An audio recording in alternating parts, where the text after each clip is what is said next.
The warning lights appeared first through the frozen fog, two amber blinks cutting through the November darkness like a heartbeat nobody else could see. Marcus Hayes saw them from half a mile out, his truck's headlights catching the shape of a car pulled onto the shoulder of Route 161, hazards flashing in the kind of rhythm that said someone was scared and cold and waiting for help that wasn't coming.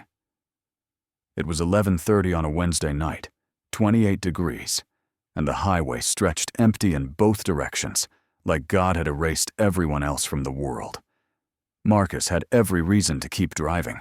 His hands were still black with engine grease. His son was asleep at home, and stopping for strangers, young women, broken down car, middle of nowhere. That was the kind of thing that could go wrong in 100 different ways for a man like him.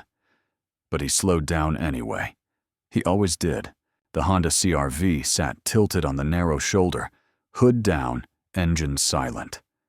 Two girls stood beside it, arms wrapped around themselves, breath rising in clouds. They looked young, college age maybe, and underdressed for the cold. One wore a North Face jacket that probably cost more than Marcus made in a week. The other had a scarf wrapped twice around her neck, but no hat. They both jumped when his headlights swept over them. Marcus rolled down his window. Cold air rushed in, sharp enough to sting. "You girls okay?"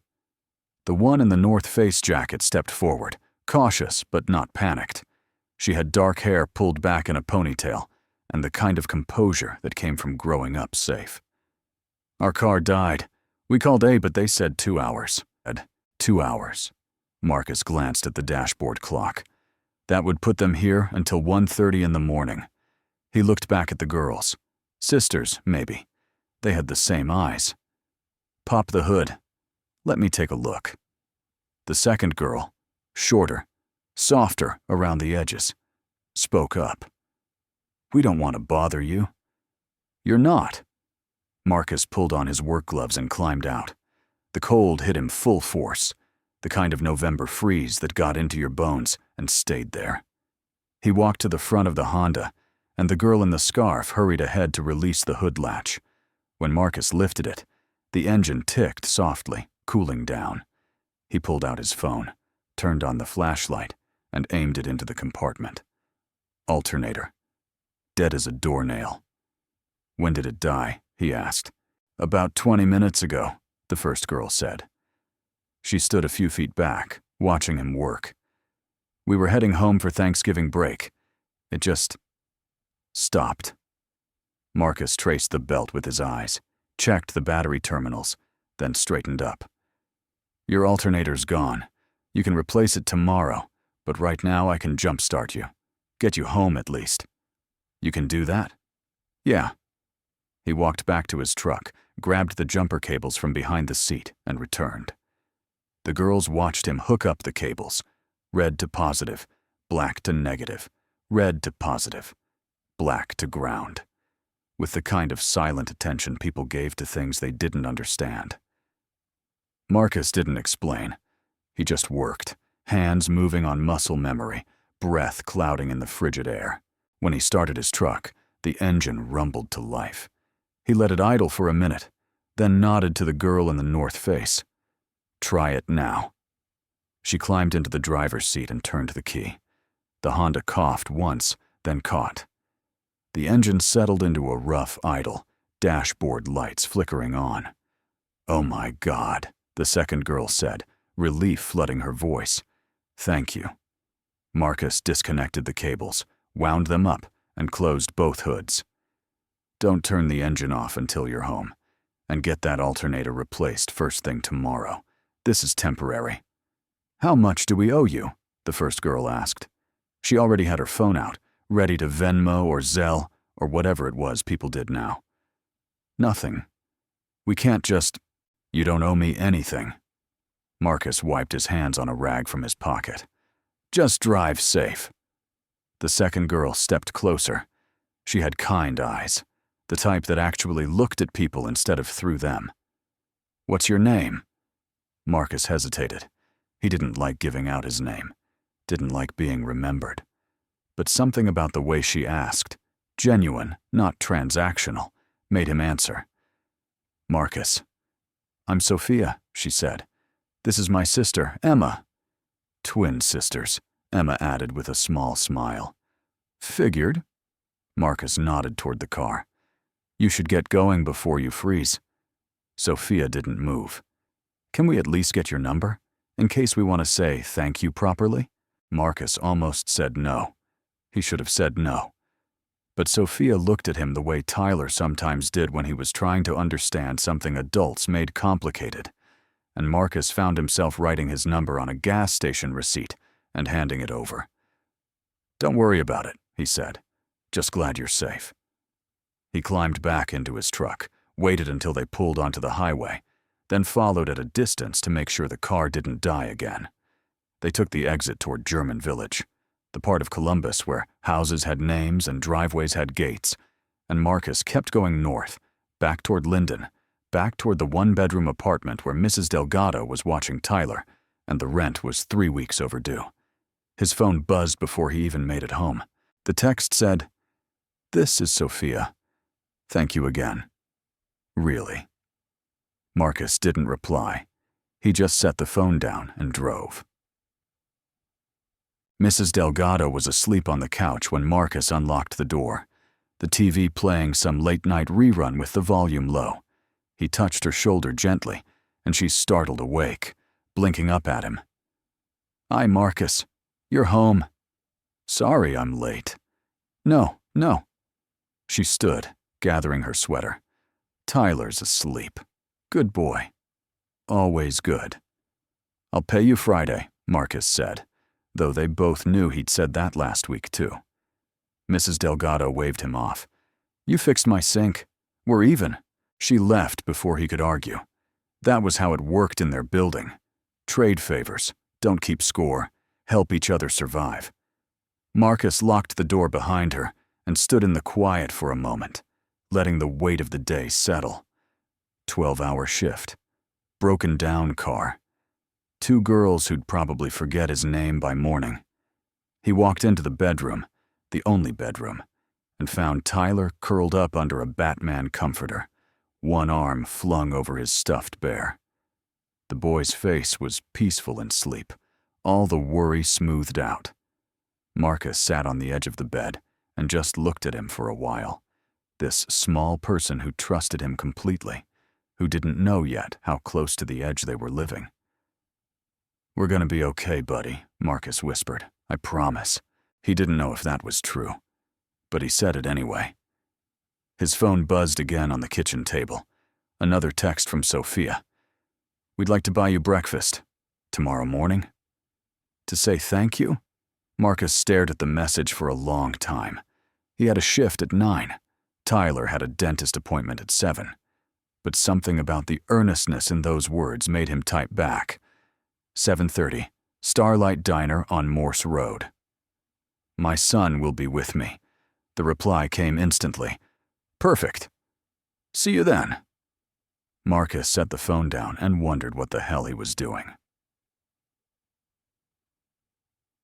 The Starlight Diner smelled like coffee and bacon grease, the kind of place where the booths were cracked vinyl and the waitresses knew your order before you sat down. Marcus arrived at 7:20 with Tyler in tow, the boy still rubbing sleep from his eyes. "Who are we meeting, Dad?" "Friends. Kind of." Tyler slid into the booth and immediately grabbed the crayons, starting to color on the paper placemat.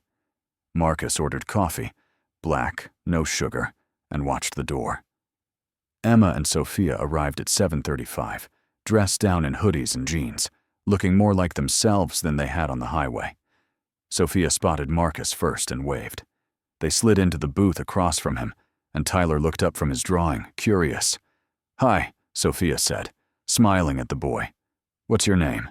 "Tyler. I'm 8. "Cool. I'm Sophia, and this is my sister Emma." "You're twins," Tyler said, matter of fact. "You look exactly the same." Emma laughed. "Can you tell us apart?" Tyler studied them both with the seriousness only an 8-year-old could muster. "She smiles more." He pointed at Sophia. "You look more serious." Sophia's laugh was genuine, unguarded. Emma nodded, impressed. He's right. They ordered food. Pancakes for Tyler, a breakfast combo for the girls, nothing for Marcus except more coffee.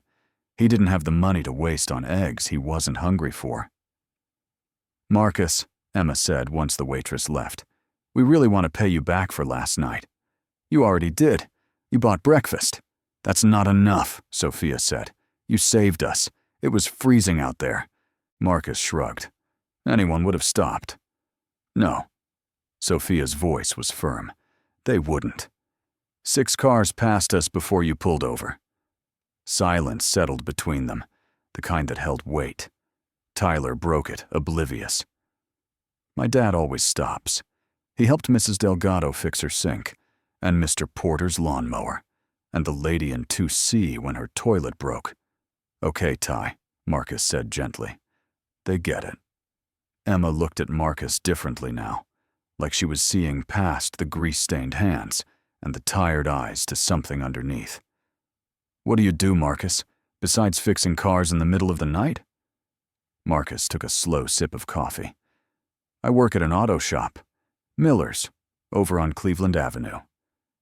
"Have you always done that?" Sophia asked. The question hung in the air. Marcus felt Tyler watching him, felt the weight of all the things he didn't talk about pressing against his chest. "No, I used to do something else." He didn't elaborate. Sophia seemed to sense the boundary and shifted topics.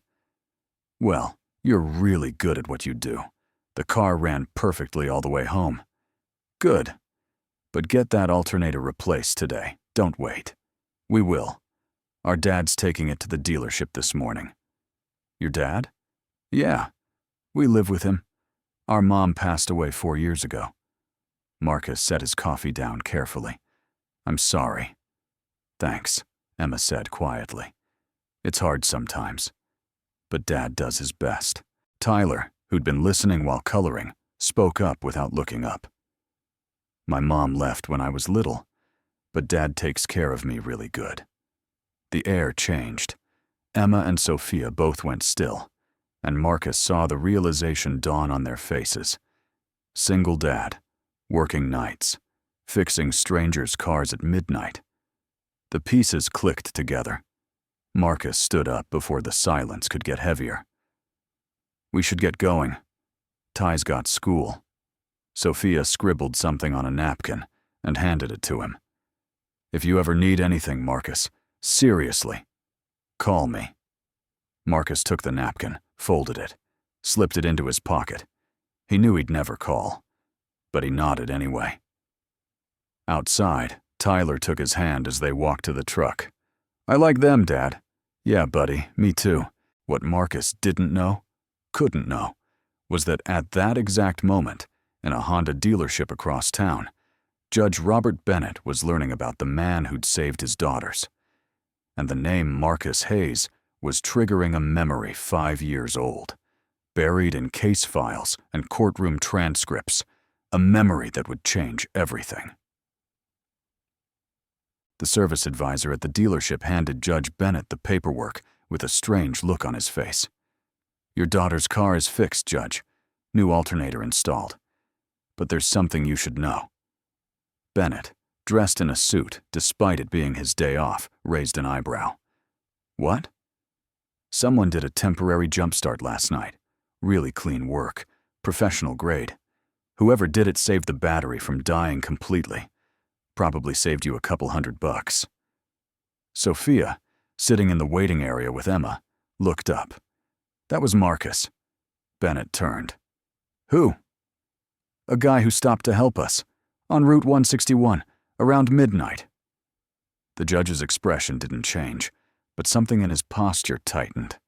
"You let a stranger work on your car, in the middle of the night?"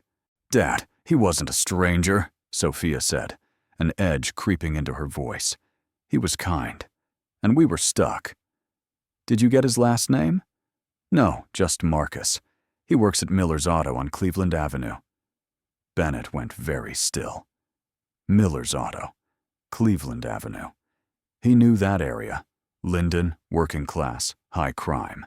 the part of Columbus judges saw in case files more than city tours. "I want you both to be more careful," he said evenly. "You don't know who's out there." Emma stood up, frustration clear on her face. "We do know, Dad. He has an 8-year-old son. He's a single father working nights. And he helped us without asking for anything." Bennett didn't respond. He just signed the paperwork, thanked the advisor, and walked to the car. But his mind was already elsewhere, already running the name Marcus through every database he had access to.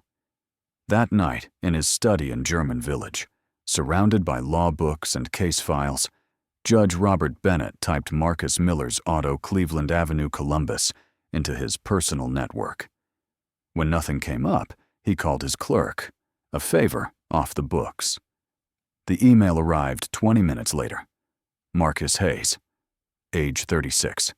Address, 1247, Oakland Avenue, Apt 3B, Columbus, OH. Criminal record, reckless endangerment, 2019. Sentence, 18 months probation. Presiding judge, Robert Bennett. The words blurred. Bennett opened the file. He kept digital copies of every case he'd ever presided over, and read the details he'd forgotten. State of Ohio v. So Marcus Hayes, structural engineer. Scaffolding collapse at Thompson Heights construction site. 3 workers injured. Defendant signed off on faulty design. Guilty verdict. 18 months probation. Engineering license revoked. Restitution, $50,000. Bennett remembered the trial now, remembered the young man in the cheap suit, no private attorney, trying to explain that the design had been approved by the company, that he'd only signed because his supervisor demanded it, that he'd raised concerns. Bennett had ruled that professional responsibility was absolute. Engineers didn't get to hide behind corporate hierarchies. He'd thought he was being fair, thought he was upholding standards. Now he looked at the follow-up report his clerk had included. Marcus Hayes, working 60-plus hours a week at an auto shop. Single father. No new arrests. Restitution paid in full as of 2023.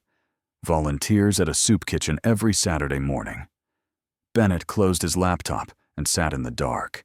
His daughters had said, "He helped us without asking for anything." And Bennett had destroyed this man's life.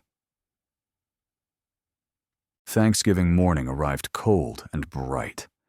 Marcus woke Tyler at 6, got him dressed, and drove to the downtown soup kitchen where they volunteered every year. It was tradition, one of the few things Marcus insisted on, no matter how tired he was or how many shifts he'd worked. Tyler helped serve mashed potatoes, standing on a step stool so he could reach the counter. Marcus worked the line handing out rolls, nodding at the regulars, keeping his head down. He didn't talk much, just worked. And then he heard a familiar voice say his name. "Marcus?" He looked up.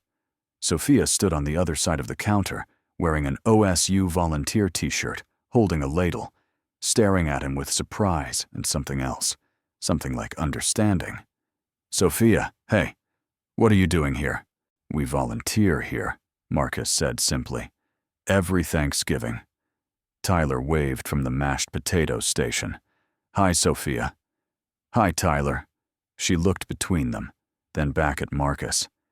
"That's really cool. It's just a couple hours." But Sophia didn't move. She kept looking at him like she was seeing something she hadn't expected, and it made Marcus uncomfortable in a way he couldn't name. After the shift, Marcus and Tyler were heading to the parking lot when Sophia caught up with them. "Marcus, can I ask you something?" "Sure." "Why did you stop that night? You didn't know us.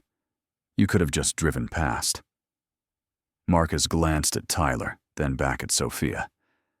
"Because I know what it feels like when nobody stops." "What happened to you?" The question was gentle, but it cut deep. Marcus took a breath. "I made a mistake, a long time ago, and I paid for it. Still paying for it." "What kind of mistake?" "The kind that takes everything." Tyler tugged on his hand. "Dad, We gotta go. Mrs. D's making turkey. Marcus nodded. Happy Thanksgiving, Sophia. You too. She stood there, watching them walk away, and Marcus felt her eyes on his back the whole time. That evening, Sophia told Emma and their father about seeing Marcus at the soup kitchen. They were sitting at the dining room table in the German village house, the kind of Thanksgiving spread that came from a catering company, and Judge Bennett set down his fork when Sophia mentioned the name. You saw him again? Yeah. He volunteers there with his son. Every Thanksgiving, he said. Emma leaned forward. See, Dad? He's a good person. Bennett's jaw tightened. Sophia. Emma, I need to tell you something. The air in the room changed. Both girls stopped eating. I know who Marcus Hayes is. Sophia's eyes narrowed. What do you mean? 5 years ago, I presided over his case. He was convicted of reckless endangerment, a construction accident. 3 workers were injured. The silence that followed was absolute. Emma's voice came out thin, shocked. You sentenced him. I did my job.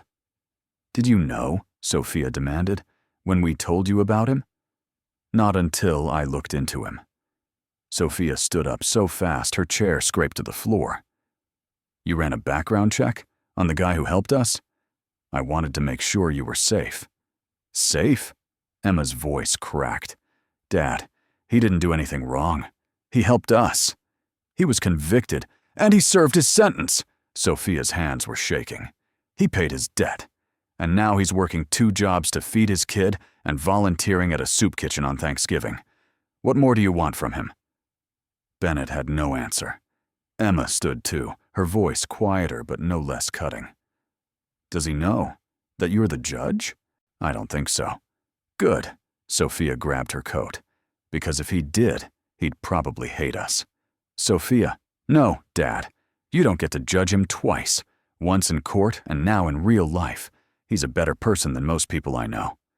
She walked out. Emma followed. Bennett sat alone at the table, the catered turkey growing cold, and for the first time in his career, he wondered if he'd gotten it wrong. A week passed. Then, too, Marcus didn't hear from the Bennett sisters, and he told himself that was fine. Better, even. He worked his shifts, picked Tyler up from school, helped Mrs. Delgado with her grocery bags, and tried not to think about the look in Sophia's eyes when she'd asked him what happened. Then, on a Tuesday evening, a black sedan pulled up outside Miller's auto just as Marcus was locking up. Judge Robert Bennett stepped out, dressed not in a suit, but in slacks and a sweater, and Marcus felt his entire body go cold. Judge Bennett. The older man stopped. You remember me? Hard to forget the man who took everything from you. Bennett flinched. It was subtle, but Marcus saw it. I didn't know, Bennett said quietly. When my daughters told me about the man who helped them, I didn't know it was you. Marcus's hands clenched into fists. And now you do. So what? You here to make sure I stay away from them? No. Bennett took a step closer. I'm here to apologize. The words hit Marcus like a physical blow. Apologize? For not seeing the whole picture? Marcus laughed, bitter and sharp. You didn't want to see it. You heard structural engineer, saw the accident, and made up your mind. You didn't care that the company forced me to sign off on a design I warned them about. You didn't care that I was the only one punished while they walked away. You're right. Marcus stopped. What? You're right. Bennett's voice was steady, unflinching. I didn't look deeper. I saw the facts, your signature, the accident, and I made a decision. I thought I was being fair, but I was being mechanical. I treated you like a case number, not a person. Marcus felt something crack inside him. I lost my career. My wife left me. I went to prison while my 3-year-old son cried for his dad every night. I lost everything. I know. Bennett's voice broke just slightly. "And I can't undo that. But I want you to know, you're not the person I thought you were. You're better. I'm just trying to survive. You're doing more than that. You're raising a good kid. You're helping people. You stopped for my daughters when you had every reason to keep driving. I stopped because it was right, not because of who they were. I know." Bennett pulled out a business card and held it out. "That's what I got wrong about you." Marcus didn't take the card. "Why are you here, really?"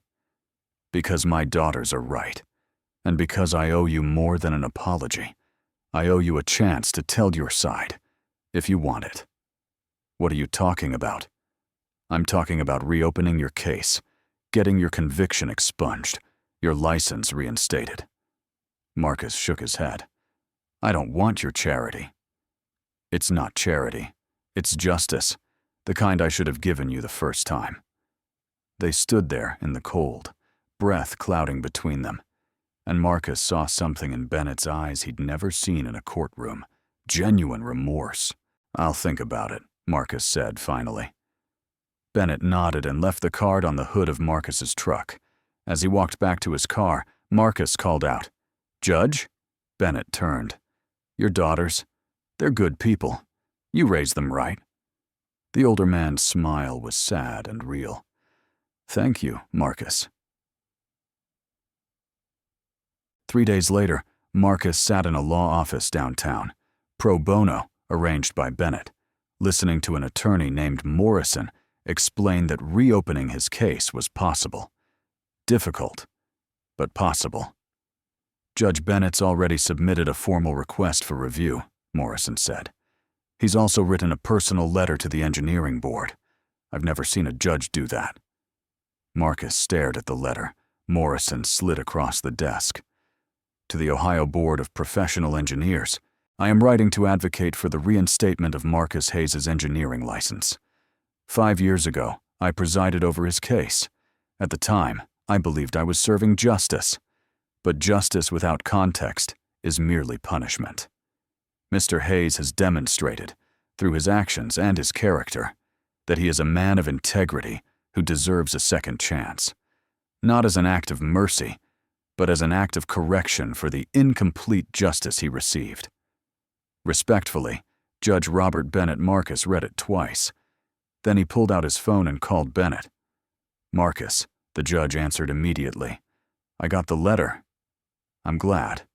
I don't know what to say." "You don't have to say anything. Just live your life. Be the engineer you were meant to be. Be the father Tyler deserves." Marcus's throat tightened. "I will." "Good. And Marcus?" "Yeah? Thank you for teaching an old man that the law isn't always right. But people can be." Marcus smiled through the blur in his eyes. "You're welcome, Robert." 6 months later, on a bright April morning, Marcus stood at a construction site in downtown Columbus. He wore a safety vest and a hard hat, and in his hand was a set of blueprints for a low-income housing development. His engineering license had been reinstated 3 weeks ago. This was his first project. Tyler stood beside him, wearing an oversized hard hat, looking at the foundation with wide eyes. "Is this where people will live, Dad?" "Yeah, buddy. Families who need a safe place." "Like we used to?" Marcus knelt down to Tyler's level. "Yeah, like we used to." A car pulled up, Emma and Sophia, both dressed for work. Emma had just started at a law firm. Sophia was doing her MSW fieldwork at a nonprofit. "Marcus!" Sophia called, waving. "We heard you got the contract." Marcus smiled. "First big project." "We're so proud of you," Emma said. Another car arrived. Judge Bennett stepped out, retired now, spending more time with his daughters and less time behind a bench. He shook Marcus's hand. "Congratulations." "Thank you." "For everything." Bennett looked around the site, at the steel frames and concrete foundations, at the plans that would become homes. "This is good work, important work. I learned from someone, Marcus said. Do it right. Do it with integrity. Tyler ran over to Sophia and Emma, chattering about the crane and the rebar and how his dad was going to build a whole building. The two women listened with genuine interest, and Marcus watched them. 3 people who'd changed his life by being in the right place at the wrong time.